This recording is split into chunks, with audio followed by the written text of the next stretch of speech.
Project Zomboid. Known as one of, if not the hardest zombie survival game ever created, it's infamous for its punishing difficulty and realism. But the graphical style may appear basic, don't let that fool you, as this is easily one of the toughest survival games ever created.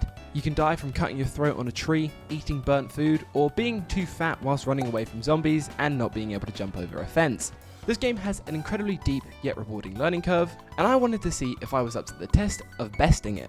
So I set out with a simple goal in mind: survive for 1 week in the game as a complete noob, never having touched Project Zomboid before in my life. Did I do it or did I fail? Let's see if I was able to survive for at least 1 week in the game, or if I just ended up sitting in my own despair and pity. This is my journey into the world of Project Zomboid. Guys, what are we naming our character? This is a crucial moment.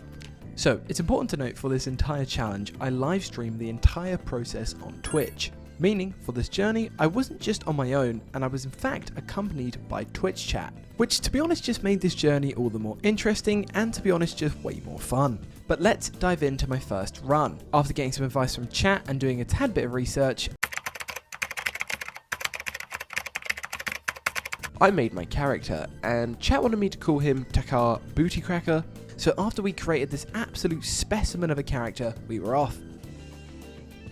For the first attempt, I decided to go to the city of Moldra, if that's how you pronounce it, which later on I was told was just a devastatingly bad idea for a new player. However, I was more than confident in my decisions. And in fact, I've actually got to say my first run went really, and I just mean really, really terrible. At this point, my first run went about as well as how you think a first time player's run would in Project Zomboid. From running around the entire map with nothing other than a spoon, here's how my first run really went. Oh! Oh! No! There's no shot! There's no Yeah, okay. Alright, nice.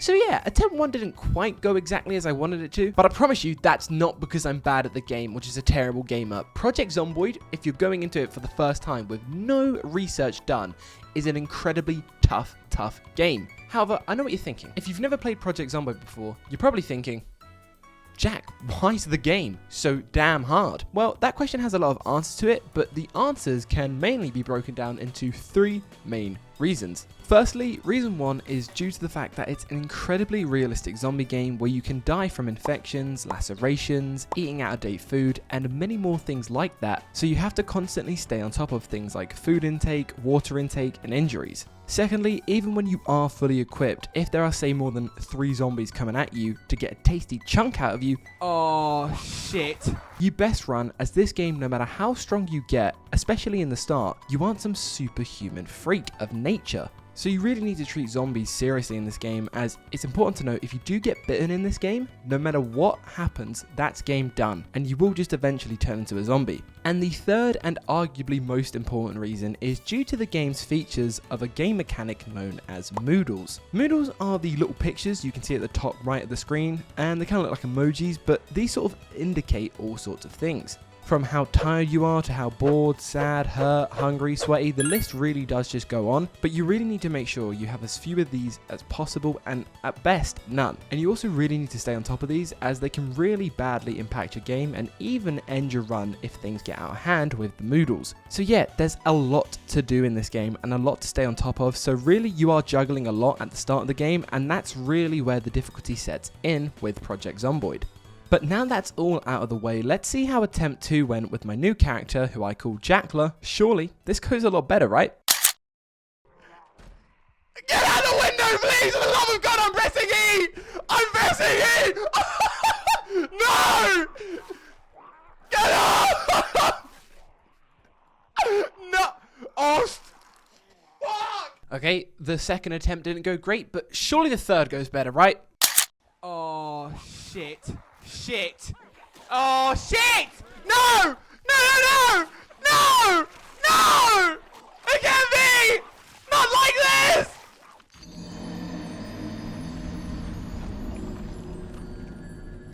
Oh! What about the... great, a gnome's here.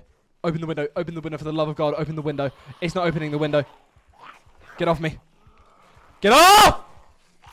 No, no, no, no, no. I'm getting stun locked. No. No! Oh. Guys, you don't understand, right? Like, when you're trying to read the chat as well as, like, see what's going on, it's low-key...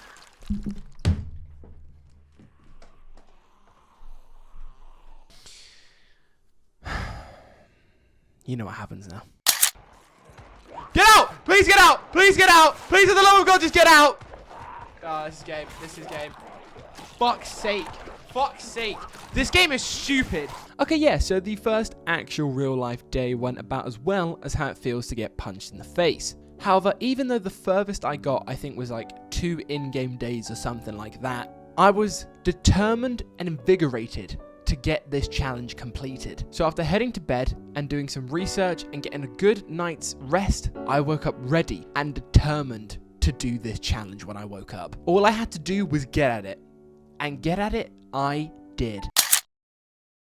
The second day began, and so did mine and Dweltclaw's journey together, and the second day was much, much better. It's also important to note, on the second day, I changed the city spawn to Rosewood, as I was informed Rosewood is just a way better place when you're trying to learn and get used to the game, and it just massively helped me. But now, after customizing my character and starting the game, we were ready for this run with Dweltclaw. Starting out, I spawned in the police station in Rosewood and had not only managed to loot it up nicely... Oh! A weapon! A gun! No way! We got it. No way. Oh my god. But I also got some solid equipment. But more importantly, I'd really started to learn the game and understand it at this point. From only sprinting when I had to knowing what to take loot-wise and what not to, and to even feeling more and more comfortable taking on zombies. Days started to pass by in the game, and this was easily my best run yet, and I had really just begun to get into the stride of things. I managed to set up a nice location for my base, level up some stats on my character, get better equipment, and really everything started to come together.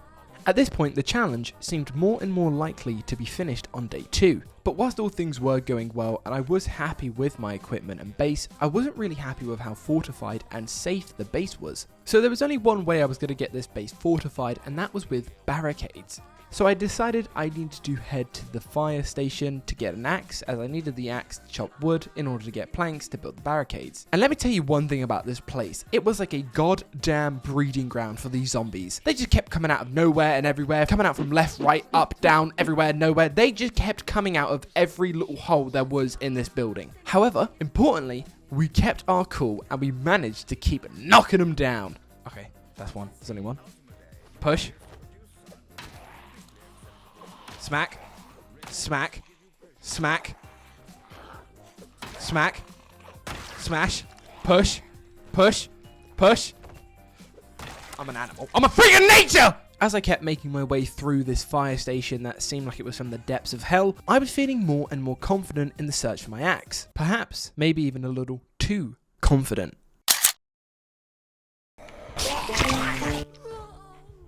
Bleeding and... wait, no, bitten. In my search for the axe and time playing more and more, I had grown perhaps overconfident, and that confidence, no pun intended, whilst initially good, came back to bite me in the ass. And unfortunately, I was bitten and infected. I returned to home as quick as I could, asking and pleading with the people in the chat if there was any way or thing I could do to make it to the 7-day mark. I was basically only 2 days away from completing the challenge in-game, and whilst chat said I could potentially make it, and potentially be able to do some things to make it to the 7th day mark, that was sadly not the case. I actually don't think we make it. We're gonna be... No! Oh my god! Yes, sadly that is correct. Mine and Dweltclaw's journey together had ended on the 6th day mark, on the 18th hour. Only being a handful of ways from completing the challenge. I mean, you literally can't make it up. Defeated and sad at the passing of my character, who, I must be honest, at this point I had grown quite attached to, I knew I needed to take a step back and gear myself for the next day. As whilst I may be many things in my life, one thing I'm not is a damn quitter, and I was determined to get this challenge done. However, even after so many failed attempts and getting so close yet failing, I still felt positive, as if I managed to get this close with this attempt, I knew I had it in me to survive for 7 days. I just needed to lock in. However, before I moved on to a new world, I had something I had to take care of first. That's my character. That's my character. This feels so awkward. I don't want to do this. This feels wrong. Oh, that felt wrong on so many levels. Whilst I had to start a new fresh world for the challenge, I couldn't bear to leave Dwellclaw walking around like that. So once I finished my business in my old save, I locked in for the new save. But not before dying not once, not twice, but 3 times. However, attempt 11, now that was something really special. So, for run 11, after going through the usual things of character customization, picking the traits, stuff like that, when it came to actually giving my character the name, my chat wanted me to name him Goofy. And you might be wondering why. Well, the reasoning was because I'm not only bad at the game, word unquote, I'm also hilariously bad. So they thought Goofy was a fitting name. And just like that, me and Marco were off. The first day was nothing special. I just spent the entire time looting around and gearing up. However, rather quickly with this run, the days started to come by fast and fast, and on the second and third day, I actually spent the entire 2 days clearing out a small neighborhood and looting up in preparation for something big. Now, during my entire 3 real-life days playing in Rosewood, people were telling me how fantastic the fire station was for a base of operations. And after asking chat if they wanted me to go there and set up, which the answer, by the way, was a resounding yes, and if you ask me, I think they just wanted to see me die again, I had no choice but to go back to the spot, which ruined it all. However, this time it was going to be different, because this time, I was not playing around. With just me and my chat by my side and my trusted shovel, of course, which eventually turned into an axe, I not only managed to clear out the entire fire station, but also pretty much the surrounding area. It's also important to note during this process of cleaning, I like to call it, I didn't get bitten or infected, and believe me, I got unbelievably lucky when it came to this part of the game.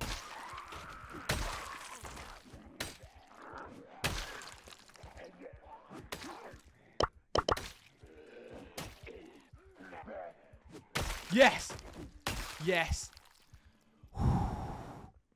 As there were at least 5 times I had been bitten and not actually got infected, which was just insanely lucky. So in the span of 3 in-game days, I had not only managed to clear out an entire neighborhood, get some great gear, but I had now managed to clear out the entire fire station and make it my own base of operations. However, after pressing on and clearing out the station of all the dead bodies, corpses, stuff like that, I wanted to make this base impenetrable. So, just like last time, I needed to get some planks. However, this time, I not only had an axe, but also a saw and nails thanks to the fire station, so all I needed to do was chop down some trees. The only problem here being that there was actually no trees close to the fire station, but thankfully, there was a truck which was in perfect condition right outside the fire station, which even had fuel in it. Mechanics. In the truck. Oh my god, it's got a full gas tank as well. Holy shit. Me and my chat could not believe this, and also to add the cherry on top, I picked the burglar job, which allowed me just to hotwire the car straight away, not needing the keys, and get a perfect in-condition car with fuel. And seriously, just like that, we not only had the fire station as our base, but also a brand new spanking truck, and great gear. So off we went to chop down some trees and set up the entire base. So after that was done, the following day, which would have been day 5 at that point, I proceeded to head to the police station after my base was fully fortified, as I wanted to get into the infirmary to see if there was any great loot there. And once again, my luck with this run just kept getting better and better. And not only did I manage to find a key into the infirmary, which was just sitting in a bunch of corpses, there was enough ammo and weapons in the infirmary to fuel a damn army. What the fuck?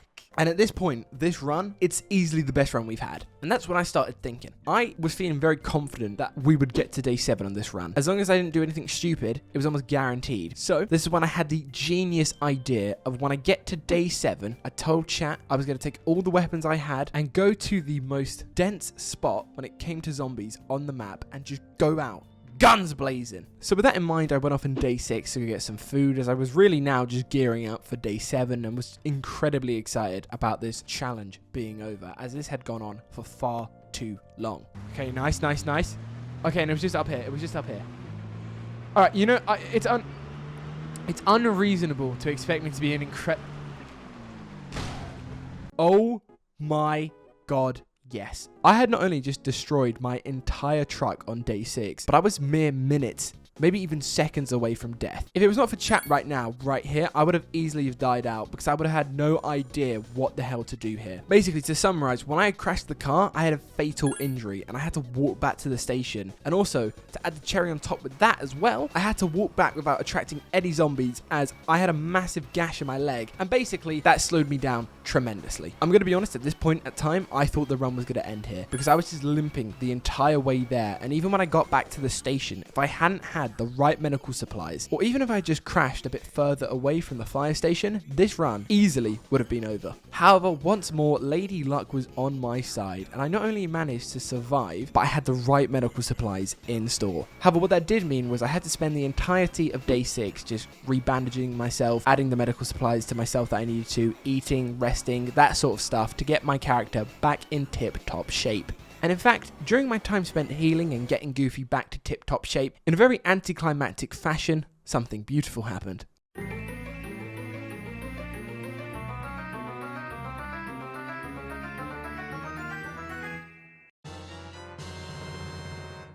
Did you think we'd make it? Because we've done it. We've done it. 7 days. We have done it.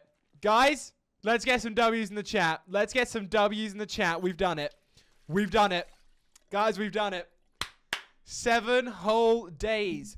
Yes, I had done it. I had in fact surpassed the 7-day mark. And I'm going to be honest, at this point, I was incredibly happy as the challenge was officially finished and completed by now. However, work was still left to be done. And I promised chat, no matter what, I was going out guns blazing. So I found another car and I loaded that up with all the arsenal of weapons I had. And I was getting ready for what I was calling the Armageddon day. Suited and booted and feeling fresh, me and my chat said goodbye to the base as this was the last time I was going to be seeing the fire station on this run. And I must admit, me and my chat, not just myself, I promise, we were all feeling kind of a little bit emotional. After so many failed attempts and so many failed runs, this was not only the first successful base we fully set up and fully made operational, but the run was coming to an end. And so after me and chat said our final goodbyes to our beautiful base, I headed to what I was told to be one of the busiest spots in Rosewood, the Army Surplus store. And after a long drive where I almost died and crashed multiple times. Crash and fracture your ribs.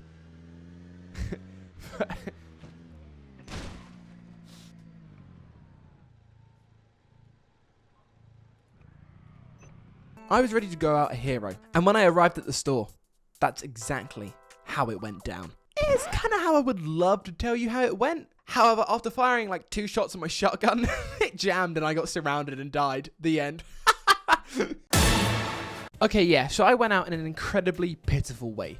However, I gotta say, overall, this was a incredible journey. Project Zomboid is genuinely some of the most fun I've had in a game in a while. It's just so unpredictable and it really puts your wit to the test as a gamer. And there's really just nothing like this out there in the market, man. Like, honestly, I just had an incredibly fun time. If you've been on the fence about playing this game, I'd highly recommend it. If you've got some friends you can bring along with you, I'm sure there's even more fun. Like, I'm going to try and get my own friends personally to play this game with me, like off stream, because genuinely, this is some of the most fun I've had in a game in just forever. But I also think why I enjoyed this game so much was a large part due to the community that Project Zomboid has. Like, I just want to tell you guys how incredible this game's community is. Just to let you guys know, before I posted this video, like I had done no TikToks, no videos, no nothing, just live streaming for the videos before I actually post them. And I still not only had people coming into the live stream, staying and chatting, but I had people giving me really great advice. And they've been really nice to me, even though I was absolutely terrible at this game. And I'm sure many viewers, they even commented, wanted to cry whilst watching me, and they were still just being so friendly. I really want to say a massive thank you to all the people like Mads and Eternal who stayed for the entire